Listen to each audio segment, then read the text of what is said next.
चेहऱ्यावरती पांढरे चट्टे उठणं, की ज्याचं कारण आपल्याला असं वाटतं की पालेभाज्यांची कमतरता पडणं किंवा शरीरामध्ये कृमींची जास्त वाढ होणं, म्हणजेच काय जंत जास्त वाढणं, त्यामुळे चेहऱ्यावरती पांढरे चट्टे उठतात. ते मग लहान मुलांच्यात असू दे किंवा 10वी-12वीच्या मुलांच्यात असू दे.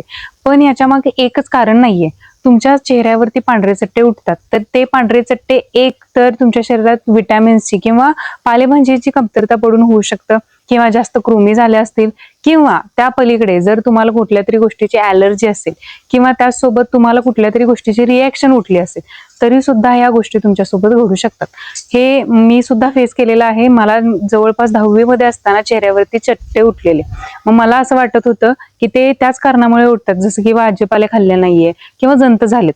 पण ज्यावेळी डॉक्टरची ट्रीटमेंट घेतली त्यावेळी डॉक्टरांनी मला असं सांगितलं की उन्हामुळे माझ्या चेहऱ्यावरती ते चट्टे उठतात. तर तुम्ही पण ही चूक करत असाल तर ही चूक करू नका. डॉक्टरांचा योग्य सल्ला घ्या आणि त्यांना व्यवस्थित ट्रीट करा.